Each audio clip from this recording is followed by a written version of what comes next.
وباليوم التاني وعيت من أجمل وأحلى حلم شفته بحياتي. مش عم بفهم حالي ولا عم بفهم يلي صار معي، كيف من نظرة وحدة هيك صار فيي، وليش بس سمعت صوتها هيك صار فيي. وأنا عطول عم فكر فيها كتير. طلعت من البيت، طلعت بسيارتي ورحت على شغلي.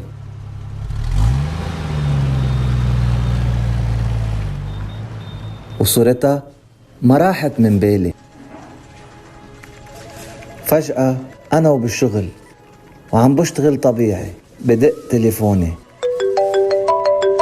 حملت تليفوني وتفاجأت، هي اللي كانت عم تتصل، ومن الفرحة تلبكت، هي اللي عم تتصل فيي. فتحت الخط وقلت ألو. ألو، كيفك؟ شو أخبارك؟ يا هلا فيكي، أنا تمام، أنت كيفك؟ إيه أنا تمام.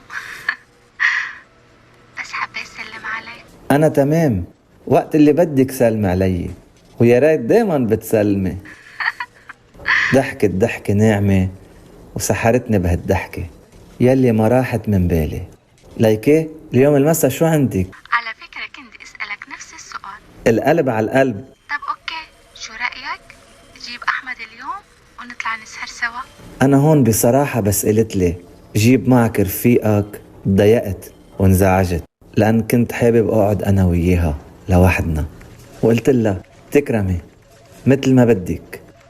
تمام، اتفقنا. وأنا كمان رح أجيب أختي. أوكي اتفقنا، بركي على الساعة 7 منتلاقى. أوكي، باي. الله معك. ومن بعد ما سكرت الخط ما كنت عارف كيف بده يخلص هيدا النهار وتصير الساعة 7.